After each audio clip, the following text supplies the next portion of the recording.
पुन्हा पुन्हा खावीशी वाटणारी गोकुळ बासुंदी। सभापती महोदय, कोल्हापूर सांगली जिल्ह्याच्या दृष्टीने अत्यंत महत्त्वाचा विषय आहे।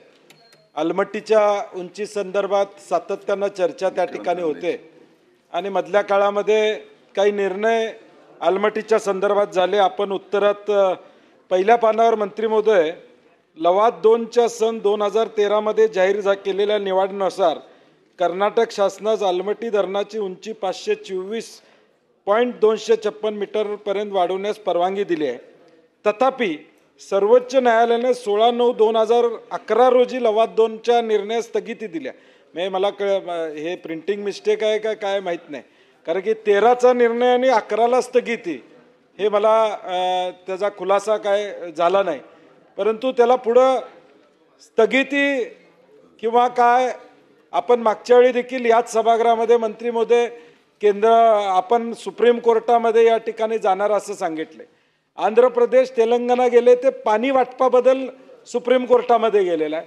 पाणी वाटपाचा त्यांचा जो वाद आहे त्या संदर्भात गेलेला आहे, उंची संदर्भात नाही आहे। त्यामुळे स्पेसिफिक उंची संदर्भात आपण या ठिकाणी जाणार आहोत का, हा माझा स्पेसिफिक प्रश्न आहे।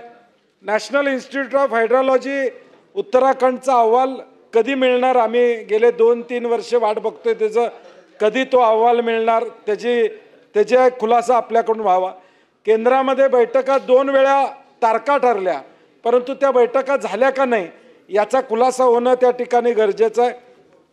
गरज असेल तर आपण केंद्राला एखादं शिष्टमंडळ घेऊन जाऊन भेटणं या ठिकाणी गरजेचं असं मला वाटतंय। 3000 हरकती सांगली आणि कोल्हापूर जिल्ह्यातल्या अलमट्टी संदर्भात केंद्राकडे आम्ही त्या ठिकाणी मंत्री महोदय पाठवलेले, त्या हरकती तुमच्याकडे आल्या असं तुमचं म्हणणं आहे, त्याचा खुलासा आपण काय करणार आहोत। आणि स्पेसिफिक माझा प्रश्न आहे, वडनेरे समिती जी मागच्या काळामध्ये अपॉइंट केली होती त्यांचं म्हणणं आहे की या अलमट्टीच्या उंचीचा आणि पुराचा काय संबंध, असं नाही आहे। या उंचीमुळे निश्चितपणे सांगली कोल्हापूरला महापुराचा फटका बसणार आहे आणि त्यामुळे वडनेरी समितीतले काही निष्कर्ष ठीक आहेत, नदीमध्ये अतिक्रमण झालं, बंधारे आपण बांधले, तिथं वेगळ्या पद्धतीचे पूल बांधायला पाहिजे होते वगैरे, हे मान्य आहे, परंतु अलमट्टी संदर्भातलं आपण स्वीकारलं का नाही स्वीकारलं या 5 गोष्टीचा खुलासा व्हावा अशी माझी अपेक्षा असणार। फ्रीजमधून श्रीखंड काढ ना। आम्ही पूर्वी घरीच बनवायचो श्रीखंड, त्याची चवच वेगळी होती। आता काय सगळं रेडीमेड। आजी, हे श्रीखंड खाऊन बघ। आज तुझ्या आईनं घरीच बनवलं की काय? हे आहे गोकुळचं श्रीखंड, अगदी जिभेवर रेंगाळणार। जिभेवरच नाही तर मनावरही रेंगाळणार। गोकुळ श्रीखंड, मनावर रेंगाळणार।